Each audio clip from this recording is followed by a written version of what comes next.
जयगढ़ और विजयगढ़ दो बहुत ही हरे भरे, सुसंस्कृत, दूर दूर तक फैले हुए मजबूत राज्य थे। दोनों ही में विद्या और कलात खूब उन्नत थी। दोनों का धर्म एक, रस्म रिवाज एक, दर्शन एक, तरक्की का उसूल एक, जीवन मानदंड एक, और जबान में भी नाम मात्र का ही अंतर था। जयगढ़ के कवियों की कविताओं पर विजयगढ़ वाले सर धुनते और विजयगढ़ी दार्शनिकों के विचार जयगढ़ के लिए धर्म की तरह थे। जयगढ़ी सुंदरियों से विजयगढ़ के घर बार रोशन होते थे और विजयगढ़ की देवियां जयगढ़ में पूजती थीं। तब भी दोनों राज्यों में ठनी ही नहीं रहती थी, बल्कि आपसी फूट और ईर्ष्या द्वेष का बाजार बुरी तरह गर्म रहता और दोनों ही हमेशा एक दूसरे के खिलाफ खंजर उठाए थे। जयगढ़ में अगर कोई देश को सुधार किया जाता तो विजयगढ़ में शोर मच जाता कि हमारी जिंदगी खतरे में है। इसी तरह तो विजयगढ़ में कोई व्यापारिक उन्नति दिखाई देती तो जयगढ़ में शोर मच जाता था। जयगढ़ अगर रेलवे की कोई नई शाख निकालता तो विजयगढ़ उसे अपने लिए काला सांप समझता, और विजयगढ़ में कोई नया जहाज तैयार होता तो जयगढ़ को वह खून पीने वाला घड़ियाल नजर आता था। अगर यह बदुगमानियां अनपढ़ या साधारण लोगों में पैदा होती तो एक बात थी। मजे की बात यह थी कि यह राग द्वेष, विद्या और जागृति, वैभव और प्रताप की धरती में पैदा होता था। अशिक्षा और जड़ता की जमीन उनके लिए ठीक न थी। खास सोच विचार और नियम व्यवस्था के उपजाऊ क्षेत्र में तो इस बीज का बढ़ना कल्पना की शक्ति को भी मात कर देता था। नन्हा सा बीज पलक मारते भर में ऊंचा पूरा दख्त हो जाता था। कूचे और बाजारों में रोने पीटने की सदाएं गूंजने लगती, देश की समस्याओं में एक भूचाल सा आता, अखबारों के दिल जलाने वाले शब्द राज्य में हलचल मचा देते, कहीं से आवाज आ जाती, जयगढ़, प्यारे जयगढ़, पवित्र के लिए ये कठिन परीक्षा का अवसर है। दुश्मन ने जो शिक्षा की व्यवस्था तैयार की है वह हमारे लिए मृत्यु का संदेश है। अब जरूरत और बहुत सख्त जरूरत है कि हम हिम्मत बांधें और साबित कर दें कि जयगढ़, अमर जयगढ़ इन हमलों से अपनी प्राण रक्षा कर सकता है। नहीं, उनका मुंह तोड़ जवाब दे सकता है। अगर हम इस वक्त न जागरें तो जयगढ़, प्यारा जयगढ़, हस्ती के पर्दे से हमेशा के लिए मिट जाएगा और इतिहास भी उसे भुला देगा। दूसरी तरफ से आवाज आती, विजयगढ़ के बेखबर सोने वालों, हमारे मेहरबान पड़ोसियों ने अपने अखबारों की जबान बंद करने के लिए जो नए कायदे लागू किए हैं उन पर नाराजगी का इजहार करना हमारा फर्ज है। उनकी मंशा इसके सिवा और कुछ नहीं है कि वहां के मुआमलों से हमको बेखबर रखा जाए और इस अंधेरे के पर्दे में हमारे ऊपर धावे किए जाएं, हमारे गलों पर फेरने के लिए नए नए हथियार तैयार किए जाएं और आखिरकार हमारा नाम निशान मिटा दिया जाए। लेकिन हम अपने दोस्तों को जता देना अपना फर्ज समझते हैं कि अगर उन्हें शरारत के हथियारों की ईजाद के कमाल हैं तो हमें भी उनकी काट करने में कमाल है। अगर शैतान उनका मददगार है तो हमको भी ईश्वर की सहायता प्राप्त है, और अगर अब तक हमारे दोस्तों को मालूम नहीं है तो अब होना चाहिए कि ईश्वर की सहायता हमेशा शैतान को दबा देती है। जयगढ़ बाकमाल कलावंतों का अखाड़ा था। शीरी बाई इस अखाड़े की सब्ज परी थी, उसकी कला की दूर दूर तक ख्याति थी। वह संगीत की राती थी जिसकी ड्योढ़ी पर बड़े बड़े नामवर आकर सिर झुकाते थे। चारों तरफ विजय का डंका बजाकर उसने विजयगढ़ की ओर प्रस्थान किया, जिससे अब तक उसे अपनी प्रशंसा का कर न मिला था। उसके आते ही विजयगढ़ में एक इनकलाब सा हो गया। राग द्वेष और अनुचित गर्व हवा से उड़ने वाली सूखी पत्तियों की तरह तितर बितर हो गए। सौंदर्य और राग के बाजार में धूल उड़ने लगी, थिएटरों और नृत्यशालाओं में वीरानी छा गई। ऐसा मालूम होता था कि जैसे सारी सृष्टि पर जादू छा गया है। शाम होते ही विजयगढ़ के धनी धोरी, जवान बूढ़े शीरी बाई की मजालिस की तरफ दौड़ते थे। सारा देश शीरी की भक्ति के नशे में डूब गया। विजयगढ़ के सचेत क्षेत्रों में देशवासियों के इस पागलपन से एक बेचैनी की हालत पैदा हुई। सिर्फ यही नहीं कि उनके देश की दौलत बर्बाद हो रही थी, बल्कि उनका राष्ट्रीय अभिमान और तेज भी धूल में मिल जाता था। जयगढ़ की एक मामूली नाचने वाली, चाहे वह कितनी ही मीठी अदाओं वाली क्यों न हो, विजयगढ़ के मनोरंजन का केंद्र बन जाए, ये बहुत बड़ा अन्याय था। आपस में मशवरे हुए और देश के पुरोहितों की तरफ से देश के मंत्रियों की सेवा में इस खास उद्देश्य से एक शिष्टमंडल उपस्थित हुआ। विजयगढ़ के आमोद प्रमोद के कर्ताओं की ओर से भी आवेदन पत्र पेश होने लगे। अखबारों ने राष्ट्रीय अपमान और दुर्भाग्य के तराने छेड़े। साधारण लोगों के हलकों में सवालों की बौछार होने लगी, यहाँ तक कि वजीर मजबूर हो गए। शीरी बाई के नाम शाही फरमान पहुंचा, चूंकि तुम्हारे रहने से देश में उपद्रव होने की आशंका है, इसलिए तुम फौरन विजयगढ़ से चली जाओ। मगर यह हुक्म अंतर्राष्ट्रीय संबंधों, आपसी इकरारनामे और सभ्यता के नियमों के सरासर खिलाफ था। जयगढ़ के राजदूत ने, जो विजयगढ़ में नियुक्त था, इस आदेश पर आपत्ति की और शीरी बाई ने आखिरकार उसको मानने से इनकार किया, क्योंकि इससे उसकी आज़ादी और खुददारी और उसके देश के अधिकारों और अभिमान पर चोट लगती थी। जयगढ़ के कूचे और बाजार खामोश थे, सैर की जगहें खाली, तफरीह और तमाशे बंद। शाही महल के लंबे चौड़े सहने और जनता के हरे भरे मैदानों में आदमियों की भीड़ थी, मगर उनकी जबानें बंद थीं और आंखें लाल। चेहरे का भाव कठोर और क्षुब्ध, त्योरियां हुई, माथे पर शिकन, उमड़ी हुई काली घटा थी, ड्रावनी, खसमोश और बाढ़ को अपने दामन में छिपाए हुए। मगर आम लोगों में एक बड़ा हंगामा मचा हुआ था, कोई सुलह का हामी था, कोई लड़ाई की मांग करता था, कोई समझौते की सलाह देता था, कोई कहता था कि छानबीनें करने के लिए कमीशन बैठाओ। मामला नाजुक था, मौका तंग, तो भी आपसी बहस मुबाहसों, बदगुमानियों और एक दूसरे पर हमलों का बाजार गर्म था। आधी रात गुजर गई मगर कोई फैसला न हो सका। पूंजी की संगठित शक्ति, उसकी पहुंच और रोबदाब फैसले की जबान बंद किए हुए था। 3 पहर रात जा चुकी थी, हवा नींद से मतवाली होकर अंगड़ाइयां ले रही थी और दरख्तों की आंख झपकती थीं। आकाश के दीपक भी झलमलाने लगे थे। दरबारी कभी दीवारों की तरफ ताकते थे, कभी छत की तरफ, लेकिन कोई उपाय न सूझता था। अचानक बाहर से आवाज आई, युद्ध, युद्ध। सारा शहर इस बुलंद नारे से गंज उठा। दीवारों ने अपनी खामोश जबान से जवाब दिया, युद्ध, यद। यह अदृष्ट से आने वाली एक पुकार थी जिसने उस ठहराव में हर्क पैदा कर दी थी। अब ठहरी हुई चीजों में खलबली सी मच गई। दरबारी गोया गलफत की नींद से चौंक पड़े, जैसे कोई भूली हुई बात याद आते ही उछल पड़े। युद्ध मंत्री सैयद असकरी ने फरमाया, क्या अब भी लोगों को लड़ाई का ऐलान करने में हिचकिचाहट है? आम लोगों की जबान खुदा का हुक्म और उसकी पुकार अभी आपके कानों में आई, उसको पूरा करना हमारा फर्ज है। हमने आज इस लंबी बैठक में ये साबित किया है कि हम जबान के धनी हैं, पर जबान तलवार है, ढाल नहीं। हमें इस वक्त ढाल की जरूरत है। आइए हम अपने सीनों को ढाल बना लें और साबित कर दें कि हम में अभी वह जौहर बाकी है जिसने हमारे बुजुर्गों का नाम रोशन किया। कौमी गैरत जिंदगी की रूह है, वह नफ़े और नुकसान से ऊपर है। वह हुंडी और रोकड़, वसूल और बाकी, तेजी और मंदी की पाबंदियों से आज़ाद है। सारी खानों की छिपी हुई दौलत, सारी दुनिया की मंडियाँ, सारी दुनिया के उद्योग धंधे उसके पासंग हैं। उसे बचाइए वरना आपका ये सारा निजाम तितर बितर हो जाएगा, शीरजा बिखर जाएगा, आप मिट जाएंगे। पैसे वालों से हमारा सवाल है, क्या अब भी आपको जंग के मामले में हिचकिचाहट है? बाहर से सैकड़ों की आवाज़ें आईं, जंग, जंग। एक सेठ साहब ने फरमाया, आप जंग के लिए तैयार हैं? असकरी, हमेशा से ज़्यादा। ख्वाजा साहब, आपको फतेह का यकीन है? असकरी, पूरा यकीन है। दूर पास, जंग, जंग की गरजती हुई आवाज़ों का तांता बंध गया कि जैसे हिमालय के किसी अथाह खड्ड से हथौड़ों की झनकार आ रही हो। शहर कांप उठा, जमीन थर्राने लगी, हथियार बंटने लगे। दरबारियों ने एक मत लड़ाई का फैसला किया। गैरत जो कुछ ने कर सकती थी, वह अवाम के बारे ने कर दिखाया। आज से 30 साल पहले एक जबरदस्त इनकलाब ने जयगढ़ को हिला डाला था। वर्षों तक आपसी लड़ाइयों का दौर रहा, हजारों खानदान मिट गए, सैकड़ों कस्बे वीरान हो गए। बाप बेटे के खून का प्यासा था, भाई भाई की जान का ग्राहक। जब आखिरकार आज़ादी की फतह हुई तो उसने ताज के फिदाइयों को चुन चुन कर मारा। मुल्क के कैदखाने देशभक्तों से भर उठे। उन्हीं जौबाजों में एक मिर्जा मंसूर भी था। उसे कन्नौज के किले में कैद किया गया जिसके 3 तरफ ऊंची दीवारें थीं और एक तरफ गंगा नदी। मंसूर को सारे दिन हथौड़े चलान पड़ते, सिर्फ शाम को आध घंटे के लिए नमाज की छुट्टी मिलती थी। उस वक्त मंसूर गंगा के किनारे आ बैठता और देशभाइयों की हालत पर रोता।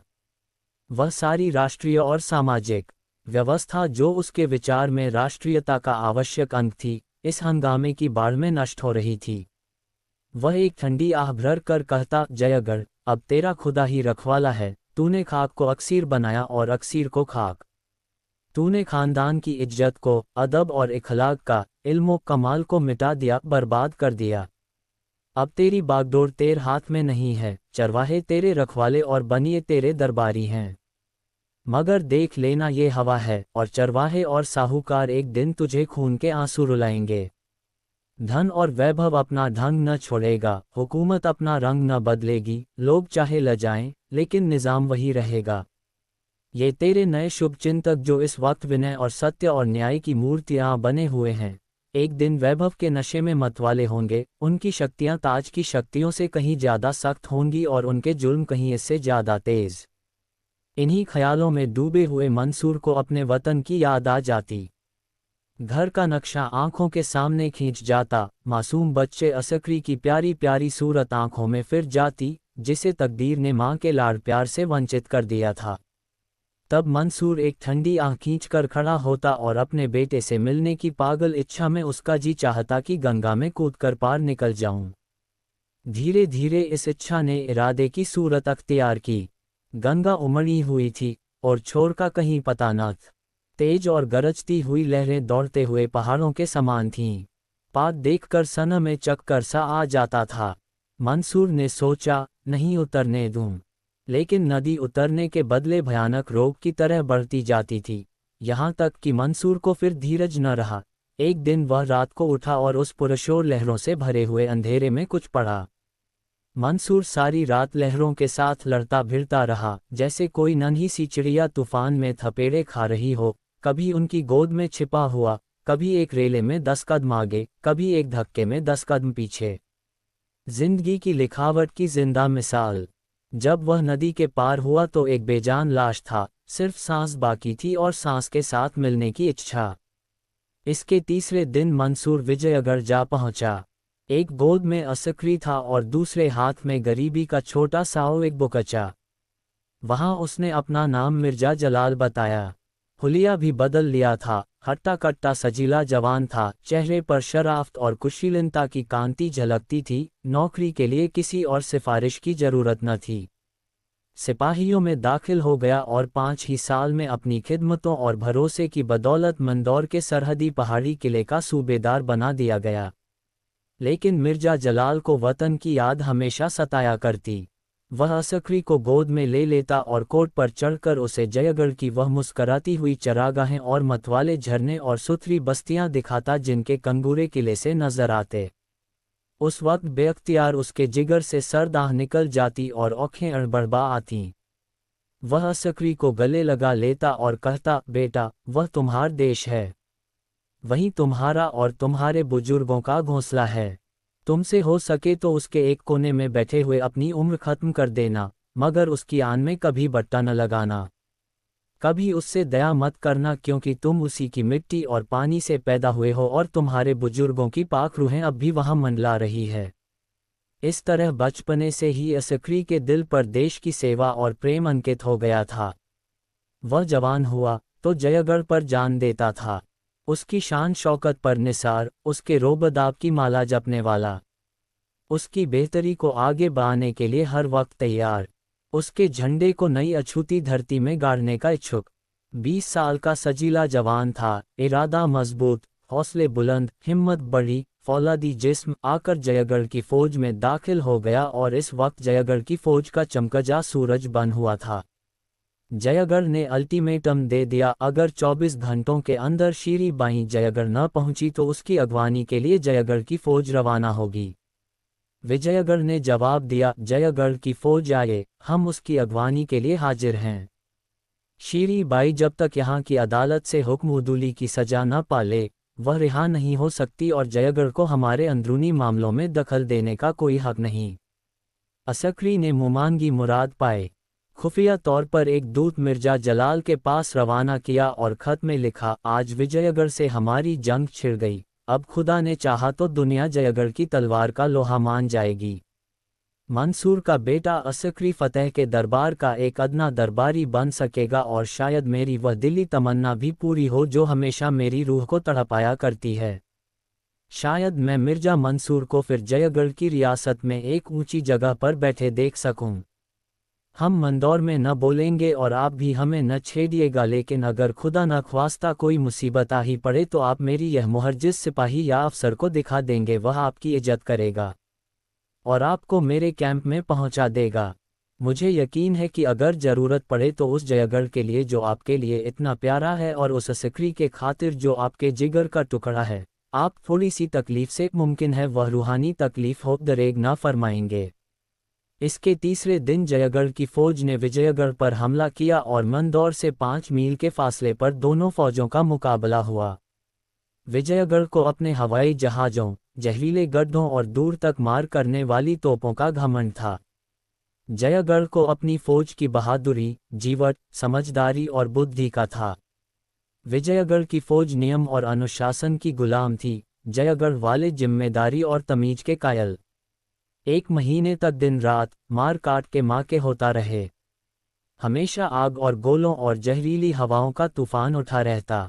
इंसान थक जाता था पर कलें अथक थीं। जयगढ़ियों के हौसले पस्त हो गए, बार बार हार पर हार खाए। असकरी को मालूम हुआ कि जिम्मेदारी फतेह में चाहे करिश्मे कर दिखाए, पर शिकस्त में मैदान हुक्म की पाबंदी ही के साथ रहता है। जयगढ़ के अखबारों ने हमले शुरू किए। असकरी सारी कौम की लानत मलामत का निशाना बन गया। वही असकरी जिस पर जयगढ़ फिदा होता था सबकी नज़रों का कांटा हो गया। अनाथ बच्चों के आंसू, विधवाओं की आहें, घायलों की चीख पुकार, व्यापारियों की तबाही, राष्ट्र का अपमान, इन सब का कारण वही एक व्यक्ति असकरी था। कौम की अगुवाई सोने की राज सिंहासन भले ही हो पर फूलों की मेज वह हरगिज नहीं। जब जयगढ़ की जान बचने की इसके सिवा और कोई सूरत न थी कि किसी तरह विरोधी सेना का संबंध मंदौर के किले से काट दिया जाए, जो लड़ाई और रसद के सामान और यातायात के साधनों का केंद्र था। लड़ाई कठिन थी, बहुत खतरनाक, सफलता की आशा बहुत कम, असफलता की आशंका जी पर भारी। कामयाबी अगर सूखे धान का पानी थी तो नाकामी उसकी आग, मगर छुटकारे की और कोई दूसरी तस्वीर न थी। असकरी ने मिर्जा जलाल को लिखा, प्यारे अब्बाजान, अपने पिछले खत में मैंने जिस जरूरत का इशारा किया था, बदकिस्मती से वह जरूरत आ पड़ी। आपका प्यारा जयगढ़ भेदियों के पंजे में फंसा हुआ है और आपका प्यारा असकरी नाउम्मीदों के भंवर में, दोनों आपकी तरफ आस लगाए ताक रहे हैं। आज हमारी आखिरी कोशिश, हम मुखालिफ फौज को मंदौर के किले से अलग करना चाहते हैं। आधी रात के बाद यह माका शुरू होगा। आपसे सिर्फ इतनी दरख्वास्त है कि अगर हम सर हथेली पर लेकर किले के सामने तक पहुंच सकें तो हमें लोहे के दरवाजे से सर टकराकर वापस न होना पड़े, वरना आप अपनी कौम की इज्जत और अपने बेटे की लाश को उसी जगह पर तड़पते देखेंगे और जयगढ़ आपको कभी मुआफ न करेगा। उससे कितनी ही तकलीफ क्यों न पहुंची हो, मगर आप उसके हकों से सुबुकदोश नहीं हो सकते। शाम हो चुकी थी, मैदान जंग ऐसा नजर आता था कि जैसे जंगल जल गया हो। विजयगढ़ी फौज एक खूंरेज माके के बाद खंदकों में आ रही थी। घायल मंदौर के किले के अस्पताल में पहुंचाए जा रहे थे। तोपें थककर चुप हो गई थीं और बंदूकें जरा दम ले रही थीं। उसी वक्त जयगढ़ी फौज का एक अफसर विजयगढ़ी वर्दी पहने हुए असकरी के खेमे से निकला। थकी हुई तोपें, सर झुकाए हवाई जहाज, घोड़ों की लाशें और आधी पड़ी हुई हवा गाड़ियां और सजीव मगर टूटे फूटे किले उसके लिए पर्दे का काम करने लगे। उनकी आड़ में छिपता हुआ वह विजयगढ़ी घायलों की कतार में जा पहुंचा और चुपचाप जमीन पर लेट गया। आधी रात गुजर चुकी थी। मंदौर या किलेदार मिर्जा जलाल किले की दीवार पर बैठा हुआ मैदान जंग का तमाशा देख रहा था और सोचता था कि असकरी को मुझे ऐसा खत लिखने की हिम्मत क्यों कर हुई। उसे समझना चाहिए था कि जिस शख्स ने अपने उसूलों पर अपनी जिंदगी न्यौछावर कर दी, देश से निकाला गया और गुलामी का तौक गर्दन में अड़ाला, वह अब अपनी जिंदगी के आखिरी दौर में ऐसा कोई काम न करेगा जिससे उसको बट्टा लगे। अपने उसूलों को न तोड़ेगा। खुदा के दरबार में वतन और वतन वाले और बेटा एक भी साथ न देगा। अपने बुरे भले की सजा या इनाम आप ही भुगतना पड़ेगा। हिसाब के रोज उसे कोई न बचा सकेगा। तौबा, जयगढ़ियों से फिर वही बेवकूफ़ी हुई। खामखा गोलेबारी से दुश्मनों को खबर देने की क्या ज़रूरत थी। अब इधर से भी जवाब दिया जाएगा और हज़ारों जानें जाया होंगी। रात के अचानक हमले के माने तो यह है कि दुश्मन सर पर आ जाए और कान खबर न हो, चौतरफा खलबली पड़ जाए। माना कि मौजूदा हालत में अपनी हरकतों को पोशीदा रखना शायद मुश्किल है। इसका इलाज अंधेरे के खंदक से करना चाहिए था, मगर आज शायद उनकी गोलेबारी मामूल से ज्यादा तेज है। विजयगढ़ की कतारों और तमाम मोर्चेबंदियों को चीरकर बज़ाहिर उनका यहाँ तक आना तो मुहाल मालूम होता था, लेकिन अगर मान लो आ ही जाएं तो मुझे क्या करना चाहिए? इस मामले को तय क्यों ना कर लूं? खूब, इसमें तय करने की बात ही क्या है? मेरा रास्ता साफ है। मैं विजयगढ़ का नमक खाता हूँ। मैं जब बेघरबार, परेशान और अपने देश से निकला हुआ था तो विजयगढ़ ने मुझे अपने दामन में पनाह दी और मेरी खिदमतों का मुनासिब लिहाज किया। उसकी बदौलत 30 साल तक मेरी जिंदगी नेकनामी और इज्जत से गुजरी। उसके दगा करना हद दर्जे की नमक हरामी है। ऐसा गुनाह जिसकी कोई सज़ा नहीं। वह ऊपर शोर हो रहा है, हवाई जहाज़ होंगे। वह गोला गिरा मगर खैरियत हुई, नीचे कोई नहीं था। मगर क्या दगा हर एक हालत में गुनाह है? ऐसी हालतें भी तो हैं जब दगा वफा से भी ज़्यादा अच्छी हो जाती है। अपने दुश्मन से दगा करना क्या गुनाह है? अपनी कौम के दुश्मन से दगा करना क्या गुनाह है? कितने ही काम जो जाती हैसियत से ऐसे होते हैं कि उन्हें माफ़ नहीं किया जा सकता, कौमी हैसियत से नेक काम हो जाते हैं। वही बेगुनाह का खून जो जाती हैसियत से सख्त सज़ा के काबिल है, मजहबी हैसियत से शहादत का दर्जा पाता है, और कौमी हैसियत से देश प्रेम का। कितनी बेरहमियां और जुल्म, कितनी दगाएं और चालबाजियां कौमी और मजहबी नुक्ते निगाह से सिर्फ ठीक ही नहीं, फर्जों में दाखिल हो जाती है। हाल की यूरोप की बड़ी लड़ाई में इसकी कितनी ही मिसालें मिल सकती हैं। दुनिया का इतिहास ऐसी दगाओं से भरा पड़ा है। इस नए दौर में भले और बुरे का जाती एहसास कौमी मसलहत के सामने कोई हकीकत नहीं रखता। कौमियत ने ज़ात को मिटा दिया है। मुमकिन है यही खुदा की मंशा हो, और उसके दरबार में भी हमारे कारनामे कौम की कसौटी ही पर परखे जाएं। यह मसला इतना आसान नहीं है जितना मैं समझता था। फिर आसमान में शोर हुआ इतना, मगर शायद यह इधर की के हवाई जहाज़ हैं। जयगढ़ वाले बड़े दमखम से लड़ रहे हैं, इधर वाले दबते नजर आते हैं। आज यकीनन मैदान उन्हीं के हाथ में रहेगा। जान पर खेले हुए हैं। जयगढ़ी वीरों की बहादुरी मायूसी ही में खूब खुलती है। उनकी हार जीत से भी ज़्यादा शानदार होती है। बेशक असकरी दो पेंच का उस्ताद है, किस खूबसूरती से अपनी फौज का रुख किले के दरवाजे की तरफ फेर दिया। मगर सख्त गलती कर रहे हैं। अपने हाथों अपनी कब्र खोद रहे हैं। सामने का मैदान दुश्मन के लिए खाली किए देते हैं। वह चाहे तो बिना रोक टोक आगे बढ़ सकता है और सुबह तक किए देते हैं। वह चाहे तो बिना रोक टोक आगे बढ़ सकता है और सुबह तक जयगढ़ की सरजमीन में दाखिल हो सकता है। जयगढ़ियों के लिए वापसी या तो गैर मुमकिन है या निहायत खतरनाक। किले का दरवाज़ा बहुत मजबूत है। दीवारों की संधियों से उन पर बेशुमार बंदूकों के निशाने पड़ेंगे। उनका इस आग में 1 घंटा भी ठहरना मुमकिन नहीं है। क्या इतने देशवासियों की जानें सिर्फ एक उसूल पर, सिर्फ हिसाब के दिन के अड़ा पर, सिर्फ अपने इखलाकी एहसास पर कुर्बान कर दूं? और महज जाने ही क्यों? इस फौज की तबाही जयगढ़ की तबाही है। कल जयगढ़ की पाक सरजमीन दुश्मन की जीत के नक्कारों से गूंज उठेगी। मेरी माएँ, बहनें और बेटियां हया को जलाकर खाक कर देने वाली हरकतों का शिकार होंगी। सारे मुल्क में कत्ल और तबाही के हंगामे बरपा होंगे। पुरानी अदावत और झगड़ों के शोले भड़केंगे। कब्रिस्तान में सोई हुई रूहें दुश्मन के कदमों से पामाल होंगी। वह इमारतें जो हमारे पिछले बड़प्पन की जिन निशानियां हैं, वह यादगारें जो हमारे बुजुर्गों की देन हैं, जो हमारे कारनामों के इतिहास, हमारे कमालों का खजाना और हमारी मेहनतों की रोशन गवाहियां हैं, जिनकी सजावट और खूबी को दुनिया की कौमें स्पर्धा की आंखों से देखती हैं, वह अर्ध बर्बर असभ्य लश्करियों का पड़ाव बनेंगी और उनके तबाही के जोश का शिकार। क्या अपनी कौम को उन तबाहियों का निशाना बनने दूं, महज इसलिए कि वफा का मेरा उसूल न टूटे? ओ, ये किले में जहरीले गैस कहाँ से आ गए? किसी जैगरी जहाज की हरकत होगी। सर में चक्कर सा आ रहा है। यहाँ से कुमक भेजी जा रही है। किले की दीवार के सुराखों में भी तोपें चढ़ाई जा रही है। जयगढ़ वाले किले के सामने आ गए। एक धावे में वह हुमायूं दरवाजे तक आ पहुंचेंगे। विजयगढ़ वाले इस बाढ़ को अब नहीं रोक सकते। जयगढ़ वालों के सामने कौन ठहर सकता है? या अल्लाह, किसी तरह दरवाजा खुद ब खुद खुल जाता, कोई जैगरी हवाबाज मुझसे जबरदस्ती कुंजी छीन लेता, मुझे मार अड़ालता। आह, मेरे इतने अजीज हम वतन प्यारे भाई आन की आन में खाक में मिल जाएंगे और मैं बेबस हूँ। हाथों में जंजीर है, पैरों में बेड़ियाँ, एक एक रोआ रस्सियों से जकड़ा हुआ है। क्यों न इस जंजीर को तोड़ दूं, इन बेड़ियों के टुकड़े टुकड़े कर दूं और दरवाजे के दोनों बाजू अपने अजीज फतेह करने वालों की अगवानी के लिए खोल दूं।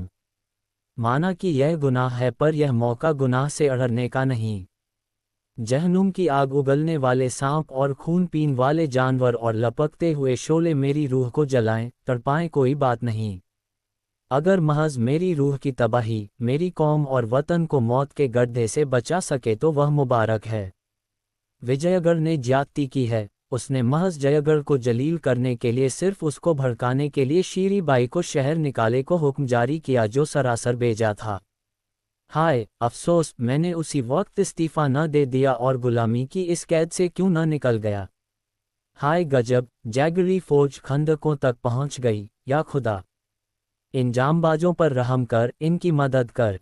कलदार तोपों से कैसे गोले बरस रहे हैं, गोया आसमान के बेशुमार तारे टूट पड़ते हैं। अल्लाह की पनाह, हुमायूं दरवाजे पर गोलों की कैसी चोटें पड़ रही हैं। कान के पर्दे फटे जाते हैं। काश दरवाजा टूट जाता। हाय मेरा असकरी, मेरे जिगर का टुकड़ा, वह घोड़े पर सवार आ रहा है। कैसा बहादुर, कैसा जानबाज, कैसी पक्की हिम्मत वाला। आह, मुझ अभागे कलमुन्हे की मौत क्यों नहीं आ जाती। मेरे सर पर कोई गोला क्यों नहीं आ गिरता।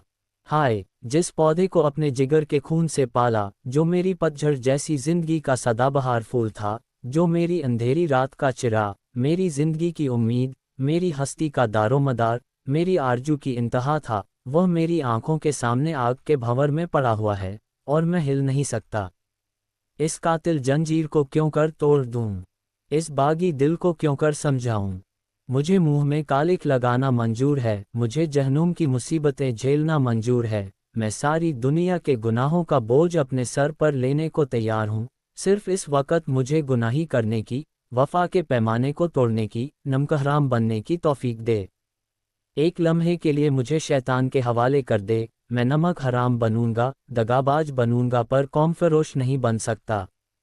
आह, जालिम सुरंगें उड़ाने की तैयारी कर रहे हैं। सिपह सालार ने हुक्म दे दिया। वह 3 आदमी तहखाने की तरफ चले। जिगर कांप रहा है, जिस्म कांप रहा है। यह आखिरी मौका है, एक लम्हा और, बस फिर अंधेरा है और तबाही। हाय, मेरे ये बेवफा हाथ पांव अब भी नहीं हिलते, जैसे इन्होंने मुझसे मुंह मोड़ लिया हो। ये खून अब भी गर्म नहीं होता। आह, वह धमाके की आवाज हुई। खुदा की पनाह, जमीन कांप उठी। हाय असकरी, असकरी, रुखसत, मेरे प्यारे बेटे, रुखसत, इस जालिम बेरहम बाप ने तुझे अपनी वफा पर कुर्बान कर दिया। मैं तेरा बाप ना था, तेरा दुश्मन था। मैंने तेरे गले पर छुरी चलाई। अब धुआं साफ हो गया। आह, वह फौज कहाँ है जो सैलाब की तरह बढ़ती आती थी और इन दीवारों से टकरा रही थी। खंद के लाशों से भरी हुई हैं, और वह जिसका मैं दुश्मन था, जिसका कातिल, वह बेटा, वह मेरा दुलारा असकरी कहाँ है, कहीं नजर नहीं आता। आह, जमाना, नवंबर 1918। दोस्तों, कैसी लगी कहानी? अच्छी लगी हो तो चैनल को सब्सक्राइब शेयर जरूर करें। धन्यवाद।